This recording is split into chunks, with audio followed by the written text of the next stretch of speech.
On his wedding day, King Edward VIII stood beside his most loyal friend, Major Edward Fruity Metcalfe. To the British public, Metcalfe was a dashing royal equerry. But deep inside the vaults of MI5, intelligence officers viewed him as something else entirely. A high society pimp running a covert network of royal gay orgies. The crown faced a terrifying paradox. The man protecting the king's darkest secrets was exactly the man who could destroy the empire. George V was a monarch who ruled his family with the same iron discipline he expected from the Royal Navy.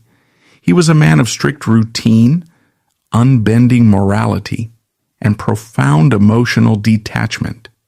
The king viewed his eldest son not with affection, but with deep suspicion and mounting alarm.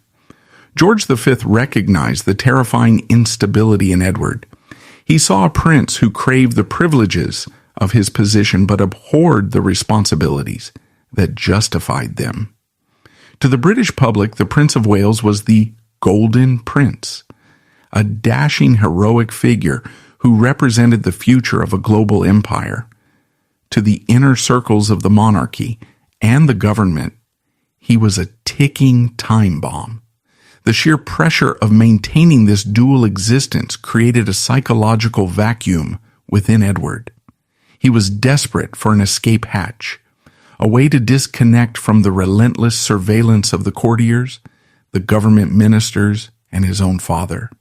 He needed an accomplice. He found one in the dusty, sprawling expanse of British India.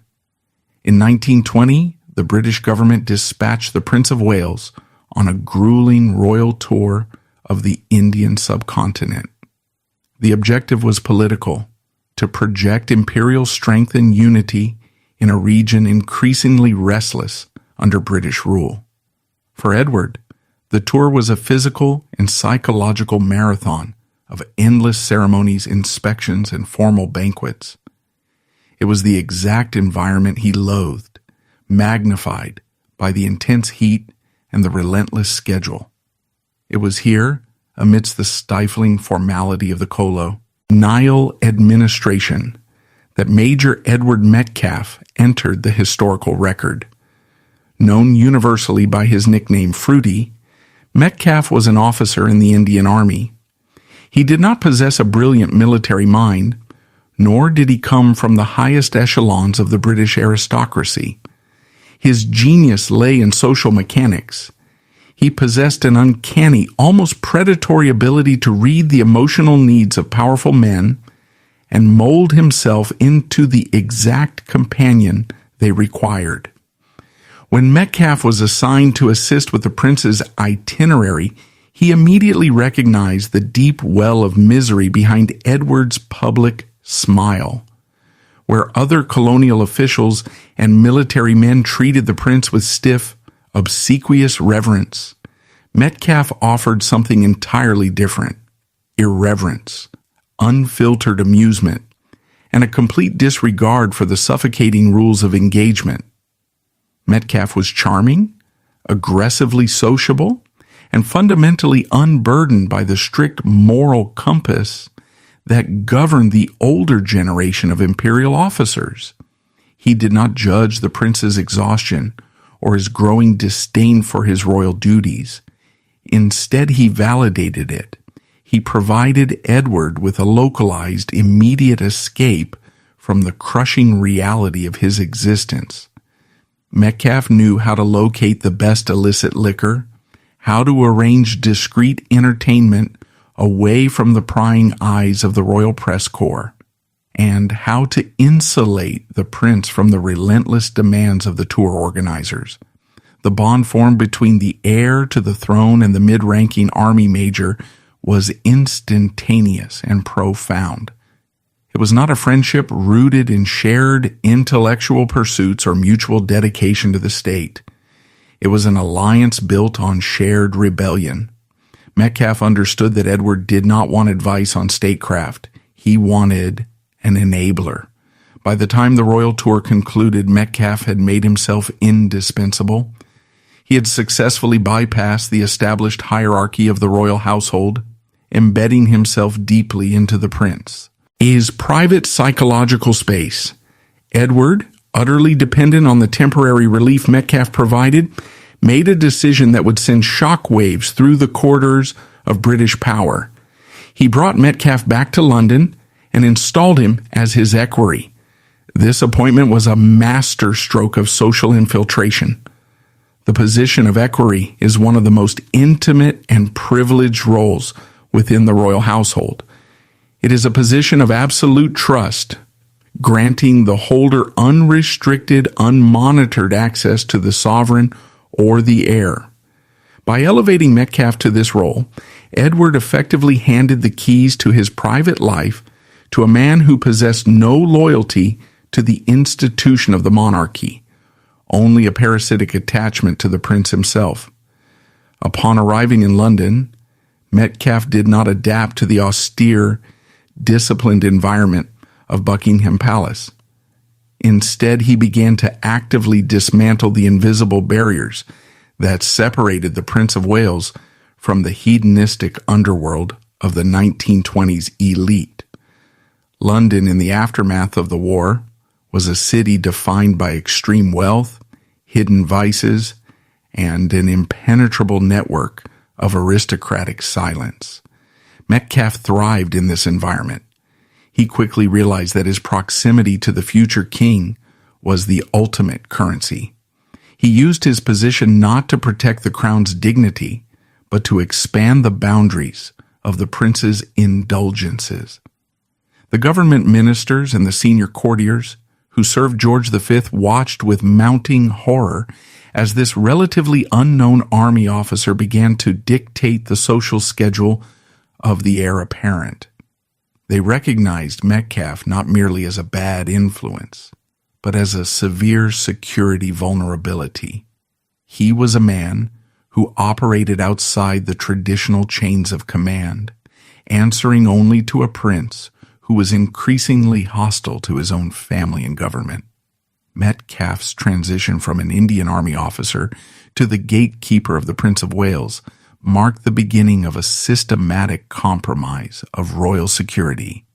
He shed a shadow court around Edward, entirely separate from the official machinery of the state.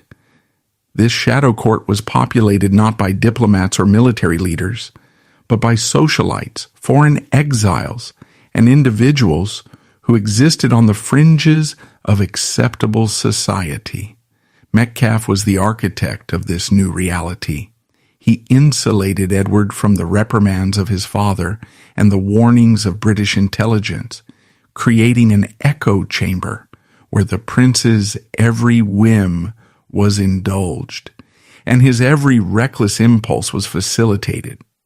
The monarchy relies on absolute control over its image and its secrets to survive. By placing Metcalfe at the door of his private chambers, the future king had effectively invited a chaotic, uncontrollable variable into the heart of the British establishment, setting the stage for a silent, brutal war between the prince's fixer and the intelligence apparatus designed to protect the crown at all costs.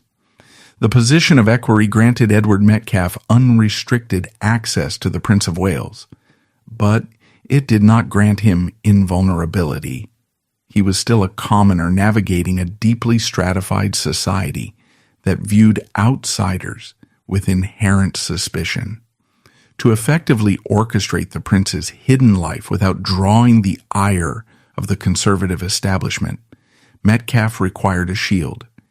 He needed an unimpeachable aristocratic pedigree that would deflect scrutiny and validate his constant presence in the highest circles of power. This operational necessity was fulfilled in 1925 through his marriage to Lady Alexandra Curzon. Known universally as Baba, Lady Alexandra was the youngest daughter of George Curzon, the formidable former Viceroy of India, and one of the most powerful political figures in the British Empire. To the readers of the daily society columns, the union between the dashing royal confidant and the aristocratic beauty was a fairy tale romance. It was presented as the ultimate merger of military service and high nobility. Behind the heavy doors of their private residences, the reality was entirely different. It was a functional, highly strategic alliance. The British aristocracy of the interwar period operated on a strict, unspoken contract, absolute public conformity in exchange for total private liberty. You could indulge in any vice, provided you did not embarrass the family name or force the press to report on it. Metcalfe and Baba understood this architecture of hypocrisy perfectly. Their marriage was not built on traditional fidelity or romantic devotion. It was a pact of mutual protection. By marrying Metcalfe, Baba secured independence from the suffocating control of her father's estate. By marrying Baba, Metcalfe acquired an impenetrable layer of social armor. He was no longer just an army officer. He was the son-in-law of Lord Curzon. This elevation made him effectively untouchable by standard court critics. This armor was immediately weaponized to serve the Prince of Wales. The Metcalfe's household quickly became a critical intersection between the legitimate, visible royal court and the clandestine, fluid sexual underground of the European elite. Baba herself was a central figure in this hidden world. Historical records, private diaries, and archived correspondence reveal that she utilized her marriage as a cover to engage in numerous affairs. Most notably, a well-documented and intense relationship with Nadeda Mountbatten, affectionately known within their circle as Nada. Nadeda Mountbatten's presence expanded the scale of this underground network immensely. Nada was married to George Mountbatten, the second Marquess of Milford Haven, and the great-grandson of Queen Victoria. She was a woman who unapologetically dismantled the sexual boundaries of her era. Her bisexuality was an open secret within their insulated, heavily guarded social circles. Later in life, her private affairs would be dragged into the brutal light of public scrutiny during the explosive Gloria Vanderbilt custody trial in the unit. States permanently marking her reputation, Nada and her husband maintained a highly unconventional dynamic, characterized by a vast, shared collection of erotica and a mutual participation in the hidden, hedonistic subcultures of London and Paris. The romantic and sexual entanglement between Metcalfe's wife and a prominent member of the extended royal family created a closed, perfectly sealed loop of complicity. The highest tiers of the British establishment were now actively providing cover for one another.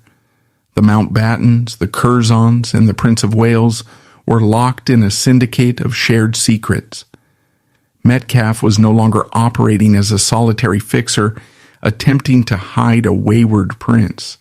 He was managing logistics within a network of powerful aristocrats whose mutual blackmail and shared transgressions bound them together.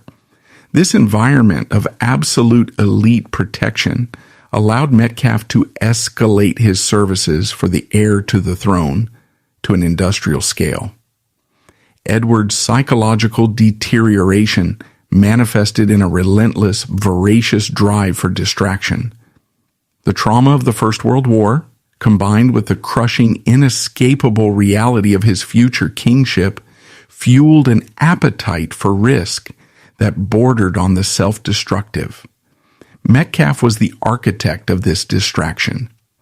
Operating from the heavily guarded drawing rooms of Mayfair to the discreet, dimly lit private clubs of Soho and the sprawling, unmonitored estates of the French countryside, Metcalfe transitioned from a mere companion to an elite procurer.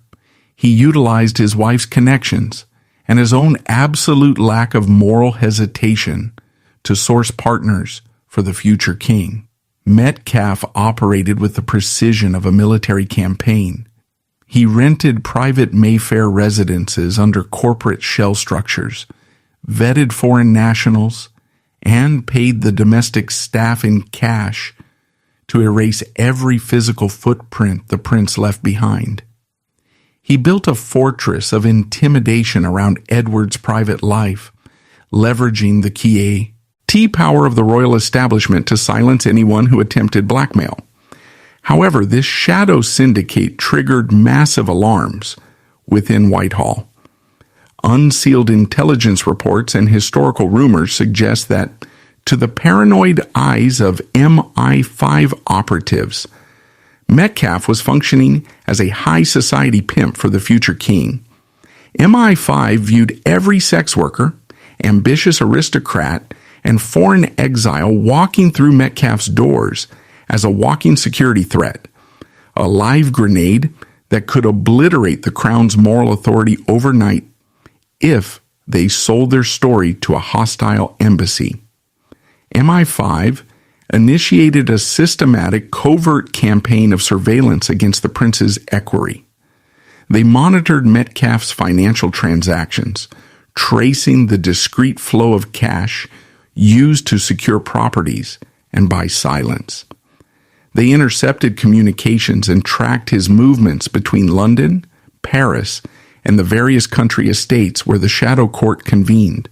Slowly, methodically, they compiled a comprehensive black file on Edward Metcalfe. This dossier was not a collection of rumors. It was a highly detailed, devastatingly accurate logistical map of a royal syndicate of illicit behavior. It listed names, dates, locations, and the precise nature of the compromises involved. The intelligence chiefs recognized that Metcalfe himself was a massive vulnerability.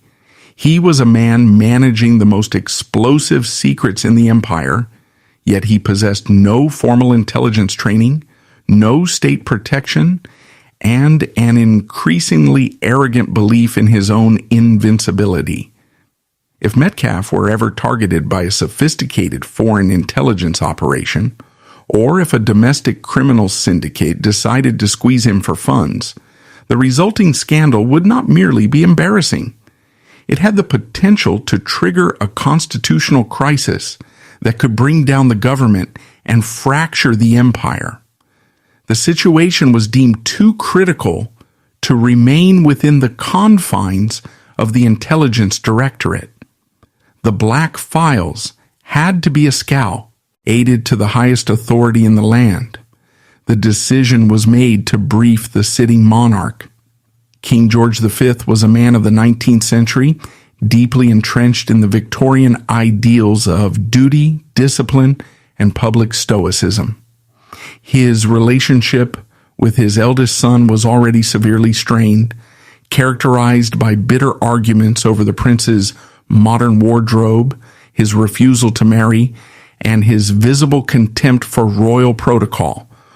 When the intelligence reports detailing the full extent of the prince's underground life and Metcalfe's role as its architect were presented to the king, his reaction was one of profound disgust and terror. For George V, the survival of the House of Windsor was the only thing that mattered. He had already witnessed the collapse of the Russian, German, and Austro-Hungarian monarchies. He understood acutely how fragile the institution was and how heavily it relied on the illusion of moral superiority. The intelligence dossier proved that his heir was not just rebellious, but actively jeopardizing the crown's existence. The king and his senior courtiers immediately identified Metcalfe as the tactical center of gravity. If they could sever the connection between the prince and his equerry, they believed they could dismantle the illicit network and bring Edward back under the control of the palace. What followed was a brutal, sustained bureaucratic war waged behind the closed doors of Buckingham Palace. Senior government ministers and palace officials subjected Metcalfe to intense pressure. He was subtly threatened with the exposure of his own complex marital arrangements. The military chain of command was utilized to offer him highly lucrative, prestigious postings in the furthest corners of the empire, positions designed entirely to get him out of London and away from the prince. When subtle manipulation failed, direct ultimatums were issued to Edward himself. George V demanded that his son dismiss Metcalfe and sever all ties with his inner circle of facilitators. The strategy backfired spectacularly. The intelligence services and the old guard of the palace had fundamentally miscalculated the psychological dynamic between the two men. Edward did not view Metcalfe merely as an employee or a convenience. He viewed him as his only ally in a hostile world. The more the establishment attacked Metcalfe, the closer the prince drew him in. Edward aggressively defended his equerry, outright refusing to comply with his father's demands or the government's warnings. He effectively told the king and the prime minister that he would rather risk his inheritance than abandon the man who made his life tolerable. The British establishment found itself entirely paralyzed. They possessed undeniable proof that the heir to the throne was hopelessly compromised. Yet the constitutional framework offered no mechanism to bypass him. They could not arrest Metcalfe without exposing the very secrets they were trying to protect.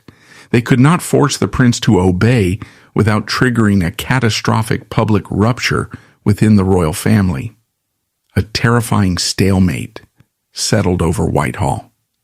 MI5 continued to watch, documenting every indiscretion, adding page after page to the black files, waiting for the inevitable detonation. The intelligence chiefs knew that a crisis was no longer a possibility. It was a mathematical certainty. The only unknown variable was what the trigger would be. They did not have to wait long.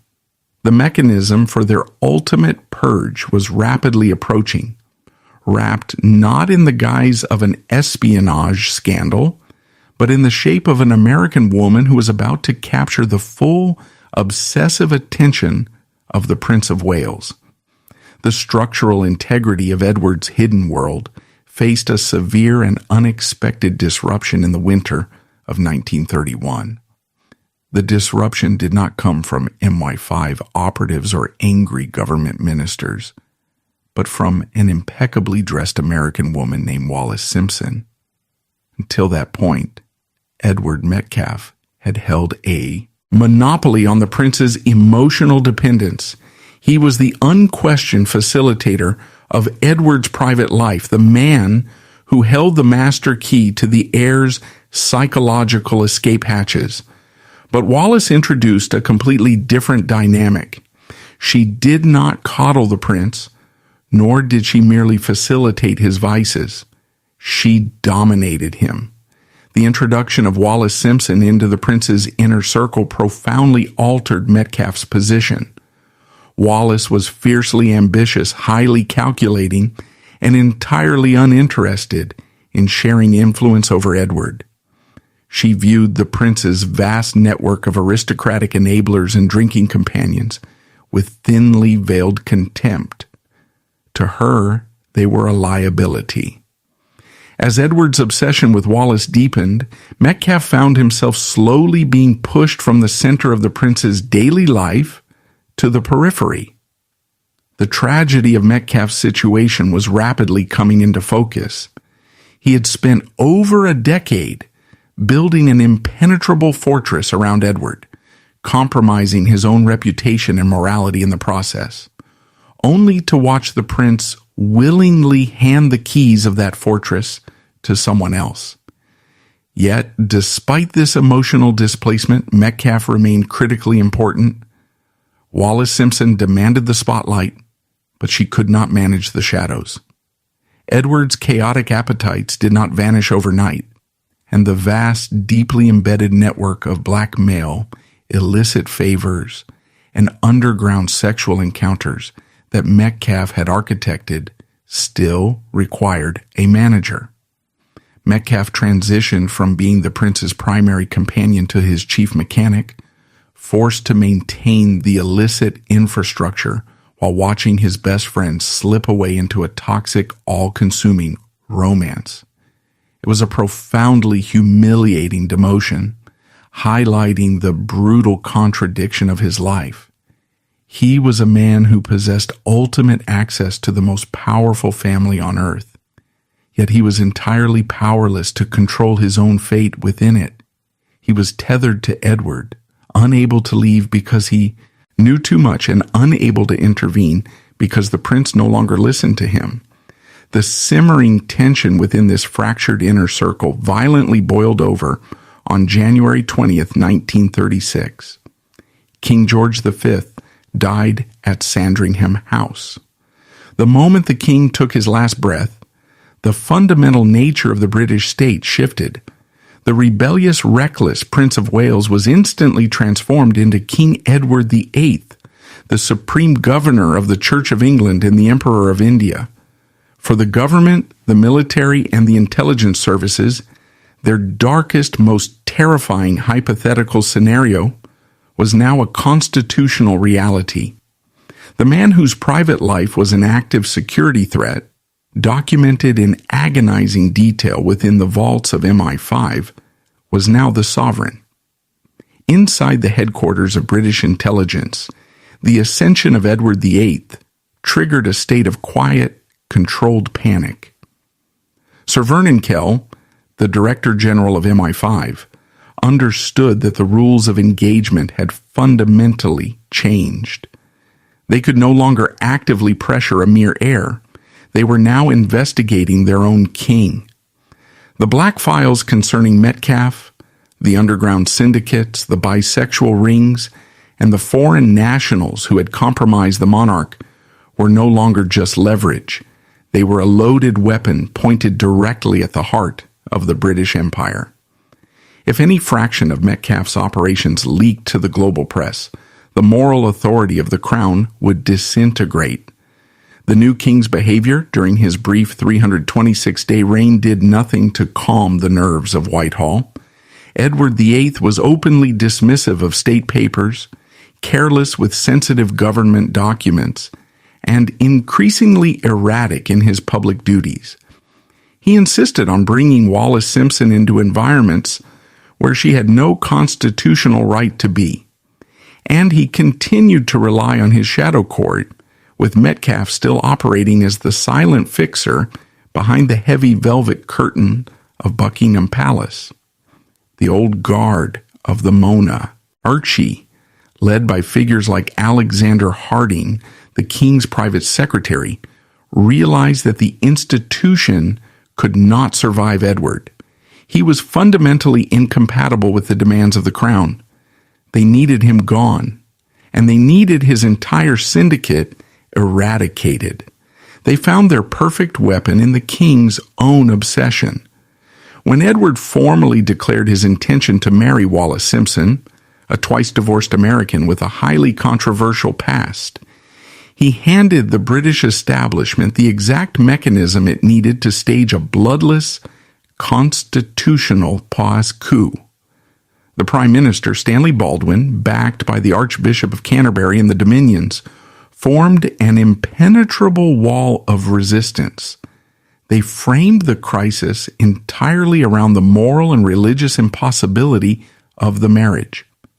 The British public was fed a narrative of a tragic romance, a clash between the heart of a king and the rigid traditions of the church.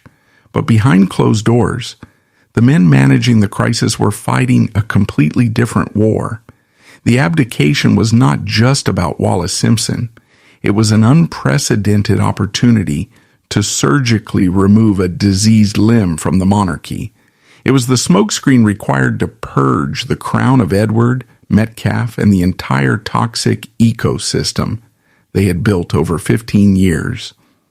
While the press obsessed over Wallis, MI5 and the palace machinery were preparing to move decisively against the men who actually held the physical proof of the king's darkest secrets. Metcalfe watched the abdication crisis unfold with a mounting sense of dread. He was a veteran of Edward's chaos, but he recognized that this time, the machinery of the state was not trying to contain the king. It was preparing to crush him. Metcalfe remained intensely loyal, staying by Edward's side during the grueling final weeks at Fort Belvedere, as the king drafted his instrument of abdication. He witnessed the emotional collapse of the man he had spent his life serving. In those final days, Metcalfe was not the powerful architect of a royal underworld. He was simply a tired, deeply compromised man standing in the ruins of a life built on a foundation of royal favors. He had sacrificed his honor to protect Edward, assuming the power of the throne would always protect him in return. He was about to learn that the throne protects no one but itself. The evening of December 11th, 1936, marked the definitive end of an era, not just for the British Empire, but for the intricate, shadow-bound world Edward Metcalfe had constructed. Inside the heavy wood-paneled rooms of Windsor Castle, the former king sat before a BBC microphone and broadcast his abdication to a stunned global audience. He declared that he found it impossible to carry the heavy burden of responsibility and to discharge his duties as king without the help and support of the woman he loved. It was a masterclass in sentimental misdirection. To the millions listening by their firesides, it was a profound romantic tragedy. To the men operating the levers of power in Whitehall, it was the sound of a monumental national security threat finally being neutralized. Metcalfe did not listen to the broadcast with the public. He was deeply embedded in the logistics of the former king's immediate exile.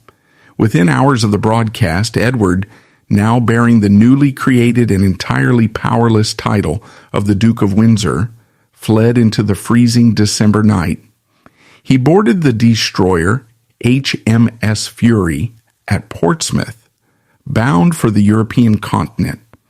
Metcalfe was among the very few permitted to stand on the docks and watch the warship slip away into the dark waters of the English Channel. As the silhouette of the ship disappeared, the reality of the situation crashed down upon him. He had spent the better part of 2 decades tethering his entire existence, his status, and his morality to the man on that ship.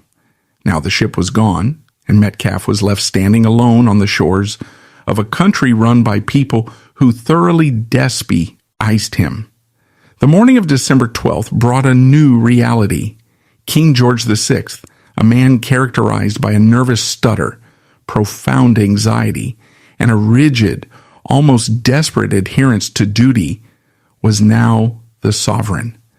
Beside him was Queen Elizabeth, a woman of steel and absolute moral conviction, who harbored a deep, unforgiving hatred for the chaos Edward and his enablers had inflicted upon her family.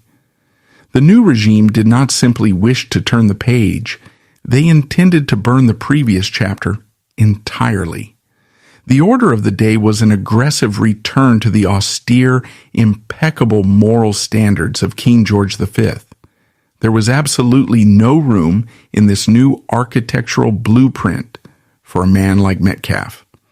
The purge was not conducted with the dramatic violence of a political coup. It was executed with the terrifying, silent efficiency of the British establishment.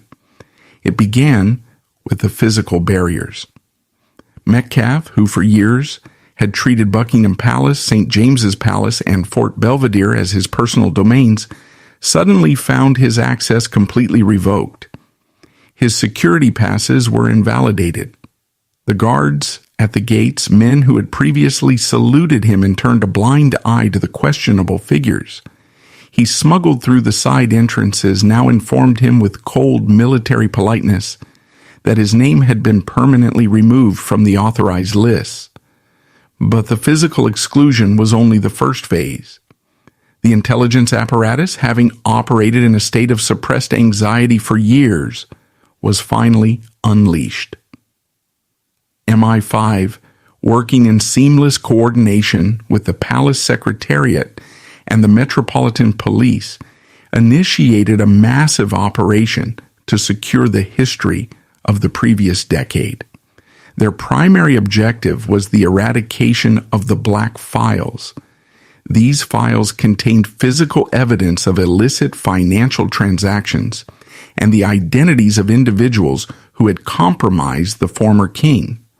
Metcalfe had left a highly dangerous paper trail. Intelligence officers moved swiftly. Spee, Eachel Branch closely monitored the Duke's former associates. They ensured that the physical infrastructure of Metcalfe's operations was quietly and permanently dismantled. Metcalfe's own private residences were suddenly subjected to an invisible but oppressive pressure. He realized with a sickening clarity that he was being closely monitored. His correspondence was delayed, intercepted, and undoubtedly read. The men he had previously paid to enforce the silence of the underground networks, the club managers and the discreet chauffeurs, were systematically approached by Special Branch and informed that their previous arrangements were void. They were given a stark choice: absolute amnesia regarding the Duke of Windsor and Major Metcalfe, or the immediate devastating attention of the state. Unsurprisingly, the silence was absolute. The state was far more terrifying than the former king's equerry. As the intelligence services stripped away the physical infrastructure of his past, the British aristocracy simultaneously dismantled his social existence. The elite circles that had eagerly participated in his curated parties, the families who had utilized his connections to the throne, and the individuals who had traded favors within his syndicate, instantly recognized that the wind had changed. The survival instinct of the British upper class is legendary, and their response to Metcalfe's downfall was brutal. He became socially radioactive. The invitations that had once flooded his household dried up overnight. When he entered a room at a private club, the conversation would abruptly halt, and members would find sudden excuses to leave. He was actively cut from the guest lists of the hunting weekends, the society balls, and the country house parties that formed the lifeblood of his social class. He was witnessing his own social assassination. The most profound realization of his isolation came from within his own home. His marriage to Lady Alexandra Baba Curzon, which had always functioned as a highly effective aristocratic shield, began to fracture under the immense pressure of his disgrace. The Curzon family, fiercely protective of their legacy and their proximity to the new king, rapidly distanced themselves from him. Baba herself, a woman who had eagerly participated in the fluid, hedonistic networks of the 1920s alongside Nadeda Mountbatten, understood that the era of hidden indulgence was over. The Mountbatten family, hyper-aware of their own vulnerabilities and deeply ambitious within the new royal court, severed all outward ties with the remnants of Edward's inner circle. Metcalfe was trapped.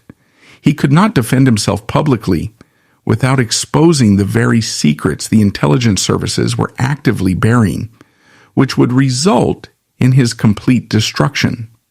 He could not appeal to the new king, who viewed him as a parasite. He was forced to endure the profound psychological torture of being erased from a world he had once practically managed. He had believed that his mastery of the elite's darkest secrets made him indispensable.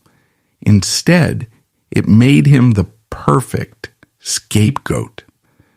By completely excommunicating Metcalfe, the British establishment was able to project the illusion that the moral corruption of the previous reign was entirely the fault of a few bad actors, leaving the institution of the monarchy itself pristine and unblemished. Yet, amidst this devastating collapse of his world in London, Metcalfe clung to one final desperate hope. He believed that despite the geographical distance and the loss of the throne, his fundamental bond with the Duke of Windsor remained intact. He had, after all, sacrificed everything to protect Edward. He reasoned that once the immediate crisis of the abdication settled, he would simply transition to managing the Duke's new life in exile. It was a tragic, deeply human miscalculation. Metcalfe failed to understand that, to the Duke and his new wife, Wallis Simpson, he was no longer a valuable asset. He was a walking reminder of a past they were desperate to rewrite. The spring of 1937 offered a brief, deceptive glimmer of salvation for Edward Metcalfe. Driven out of London high society and under the suffocating silent surveillance of MI5, he looked across the English Channel toward France. The Duke of Windsor was preparing to finally marry Wallis Simpson. Metcalfe packed his bags and traveled to the Château de Condé in the Loire Valley, an elegant estate offered to the exiled couple by a French millionaire. Metcalfe did not travel simply as a guest. He traveled with the desperate conviction that he was going to resume his rightful place as the indispensable right hand of the man he had served for nearly 2 decades. When Metcalfe arrived at the chateau, the reality of the situation immediately undercut his expectations. He was walking into a fundamentally altered power structure. The chaotic, male-dominated, heavily fortified inner circle that he had once controlled no longer existed. In its place was a sterile, tightly managed, and highly anxious environment entirely controlled by Wallis. She was now the absolute center of Edward's universe, and she was acutely aware of the optics of their impending marriage. Wallis understood that the British establishment had just successfully painted her as a scheming adventurer who had ruined a king. To counter this, she was determined to project an image of impeccable, almost agonizing respectability. She wanted to present the Duke and Duchess of Windsor as a tragic, deeply moral royal couple who had been unjustly persecuted by a cold institution. In this new sanitized narrative, there was absolutely no room for Major Edward Metcalfe. To Wallis, Metcalfe was not a loyal friend. He was a walking, breathing liability. He was the physical embodiment of the Duke's reckless past, a direct link to the underground networks, the bisexual affairs, and the highly compromising blackmail files that MI5 had just buried. His very presence at the chateau contradicted the image of domestic purity she was trying to construct for the global press. She received him with frigid politeness, making it entirely clear that he was an unwelcome relic of a life Edward was supposed to have left behind. Yet, despite Wallis's clear disdain, an undeniable crisis forced her to temporarily tolerate him. The British royal family had initiated a total merciless boycott of the wedding. King George VI, pressured by his government and his fiercely protective wife, forbade any member of the royal family from attending. Furthermore, the king issued a devastating decree stripping Wallis of the title Her Royal Highness, a calculated insult that wounded the Duke deeply. Edward was isolated. The men he had considered his peers, the aristocrats who had eagerly attended Metcalfe's curated parties in London, suddenly found excuses to be elsewhere. Even Lord Louis Mountbatten, whose own family had been intimately entangled with Metcalfe's wife in the hidden networks of the 1920s, firmly declined the invitation. The establishment had closed its ranks. As the wedding day of June 3rd, 1937 approached, the Duke of Windsor found himself without a best man. It was a staggering public humiliation for a man who just 6 months prior had commanded an empire. In this moment of profound isolation, Metcalfe stepped forward. He stood beside the man who had cost him his reputation, his social standing, and his security in Britain. When the Duke and Wallace exchanged vows in a sparsely attended tent ceremony, Metcalfe was the one standing as the primary witness. It was the ultimate, definitive act of loyalty. Metcalfe believed that by standing with Edward when the entire British state had turned its back, he was cementing an unbreakable bond. He assumed this final sacrifice would secure his position in the Duke's new life in exile. He was profoundly mistaken. The wedding was not a renewal of their partnership. It was a severance package, Matt. Immediately after the ceremony concluded and the press photographs were taken, the atmosphere shifted. The Duke and the newly titled Duchess of Windsor embarked on their honeymoon, leaving Metcalfe behind. When they eventually settled into a luxurious, heavily staffed villa in Paris, the silence began. At first, Metcalfe attributed the lack of communication to the chaos of establishing a new life. He wrote letters to the Duke, offering his services, detailing the hostile environment in London, and subtly reminding Edward of the sacrifices he had made. The responses, when they came at all, were brief, typed by secretaries, and utterly devoid of the intimacy that had defined their relationship for 17 years. Edward, completely consumed by his need to appease Wallace and rewrite his own history, adopted her view of Metcalfe. The Duke realized that if he was going to successfully market himself to the European elite and the American public as a respectable, wronged monarch, he had to sever all ties with the man who had acted as his procurer. Edward chose his own public image over the man who had spent his life protecting it. He ghosted Metcalfe. The invitations to the Parisian villa never arrived. The financial support that a loyal equerry might have expected from a vastly wealthy former monarch never materialized.